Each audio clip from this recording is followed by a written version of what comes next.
I remember getting the call from my girlfriend. She lets me know, she was like, it was a positive result on the test. And I was like, what do you mean? She's like, on the pregnancy test.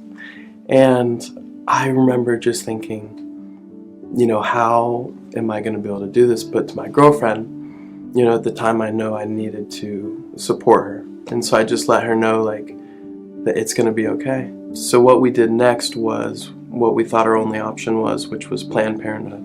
There's other girls in there who, looked like they're in bad positions, who were crying. And we end up meeting with the doctor. And, I've always looked up to doctors. My grandpa was a doctor. In my eyes, I look at them as superheroes.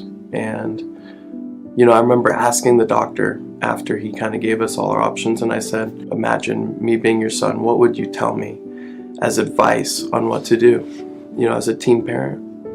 And he said, definitely go with the abortion. Walking out of that doctor's office, there was some part of me that just didn't sit well. And so my girlfriend at the time, her mind was pretty made up on abortion.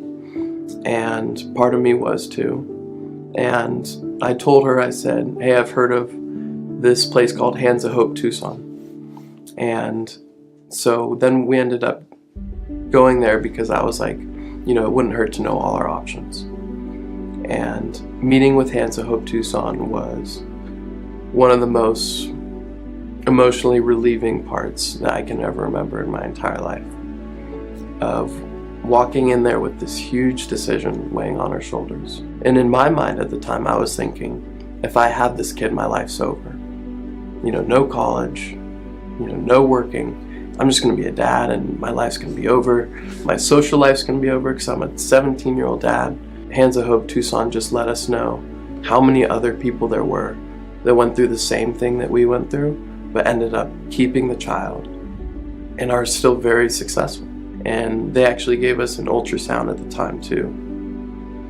And unlike Planned Parenthood, that's something that they offered us. And that was the first time that we ever got to take a picture and, see our daughter on the ultrasound. And just, that's when it clicked of, that's our daughter right there. And that's when kind of the option of abortion went out the window.